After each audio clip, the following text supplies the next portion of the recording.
క్లారిఫికేషన్లో మాకు అవకాశం ఇస్తే మళ్ళీ హరీష్ రావు గారు ఆ విషయాన్ని ప్రస్తావించారు. మీరు చెప్పింది అవాస్తవం, మీరు చూపించిన పేపర్ ఒకటి, మీరు చెప్పింది ఒకటి, మీరు చదివిన కండిషన్స్ ఉదయ పథకానికి సంబంధించినవి, కానీ కేంద్ర మంత్రి రాసిన ఉత్తరం అని చెప్పి రెండు చూపించిన తర్వాత కూడా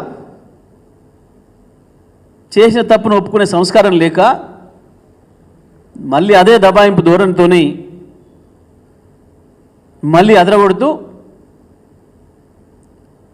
నేను అనలేదు, నేను మీటర్లు అనలేదు, రైతుల మీటర్లు అనలేదు, నీకే చదువు రాదు అని ఇష్టం వచ్చినట్టు ఎదురుదాడి చేసి నువ్వే పక్కదారి పట్టించినావు సభనని చెప్పి మాట్లాడి నేను స్మార్ట్ మీటర్లే అన్నా అని చెప్పి మళ్ళొక అబద్ధం ఆడాడు. మళ్ళీ ఒక అబద్ధం ఆడాడు ముఖ్యమంత్రి. ఆ తర్వాత మళ్ళీ హరీష్ రావు గారికి అవకాశం ఇవ్వకుండా సభను వాయిదా వేసి తప్పించకపోయారు. కానీ వాస్తవాలు మీ ముందు పెడతా ఉన్నా, రేవంత్ రెడ్డి గారి అబద్ధానికి వారు నిన్న తెచ్చిన పేపర్ ఇది, వారు స్వయంగా వారు ఇచ్చిందే ఇప్పుడు నేను తీసుకొచ్చిన ఇక్కడికి, అంటే వారు హైలైట్ చేసిందే నేను తెచ్చింది, అసెంబ్లీలో వారు మాకు పంపించింది.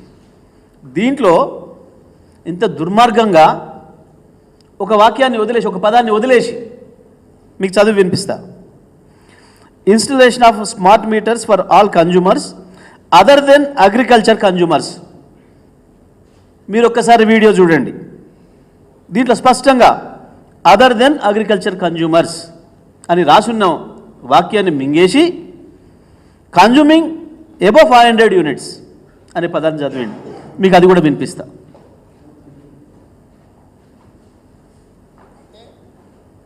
డిస్ట్రిబ్యూషన్ ట్రాన్స్ఫార్మర్స్ దగ్గర జనవరి 4 తారీఖు నాడు ఒప్పందం చేసుకొని ఏం చెప్పిందంటే జూన్ 30 తారీఖు లోపల, అంటే దాదాపు 6 నెలల లోపల డిస్ట్రిబ్యూషన్ ట్రాన్స్ఫార్మర్స్ దగ్గర 100% మేము మీటర్లు బిగిస్తామన్నారు.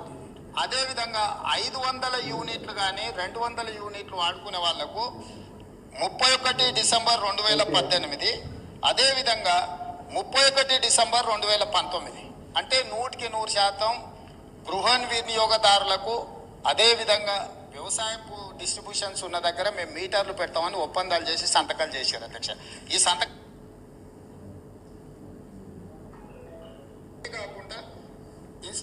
కాకుండా installation of smart meter for all consumers above 500 units month by December. ఇక్కడ చూసారు కదా మీరు, మళ్ళీ ఒకసారి వింటారా?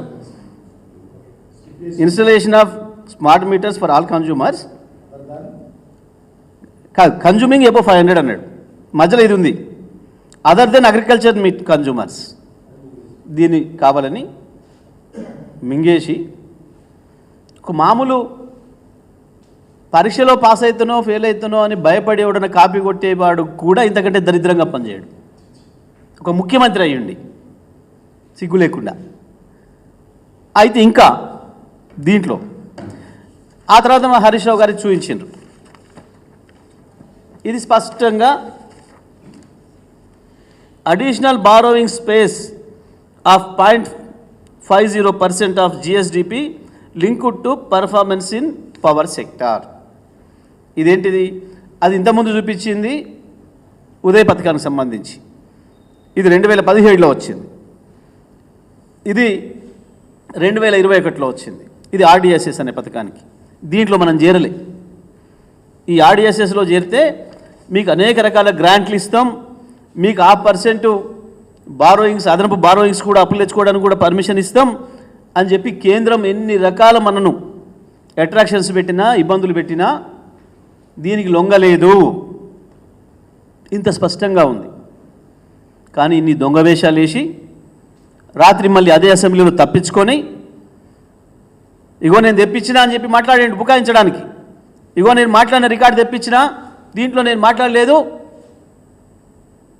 నేను స్మార్ట్ మీటర్లే అన్నా, స్మార్ట్ మీటర్ల వల్ల మనకు అదనంగా భారం పడుతుందని అన్నా నేను అని తప్పించుకున్నాడు.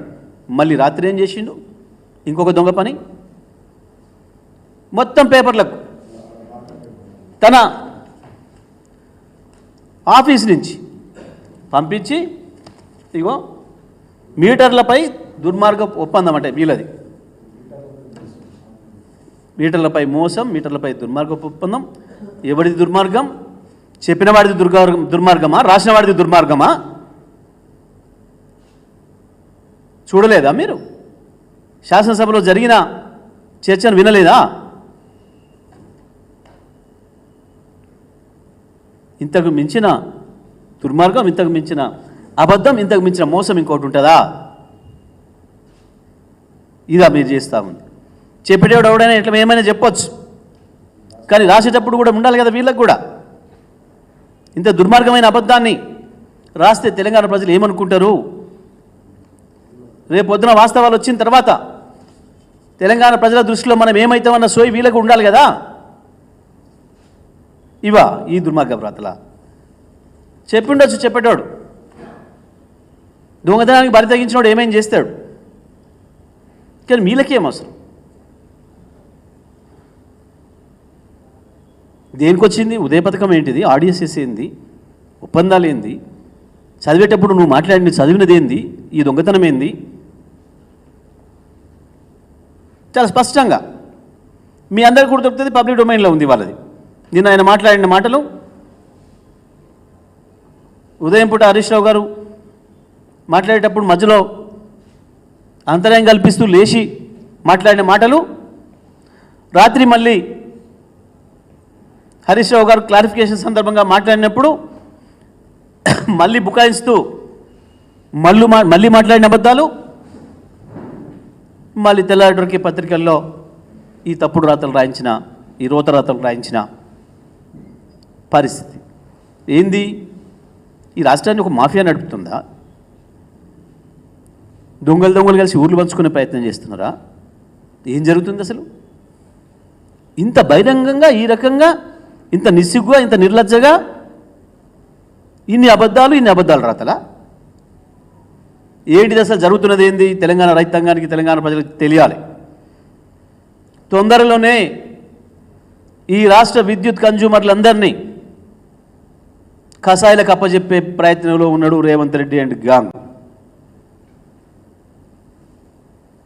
తొందరలోనే విద్యుత్ కన్జ్యూమర్లు ఎవరైనా సరే, గృహ వినియోగదారులు కావచ్చు, పారిశ్రామిక వినియోగదారులు కావచ్చు, వాణిజ్య వినియోగదారులు కావచ్చు, రైతాంగం కావచ్చు, మీటర్లు బిగించడానికి, స్మార్ట్ మీటర్లు బిగించడానికి తీసుకుపోయి కసాయి వాళ్ళ చేతిలో మన తలలు అప్పచెప్పడానికి జరిగే కుట్రలో భాగమే ఇవాళ రాసిన ఈ రాతలు.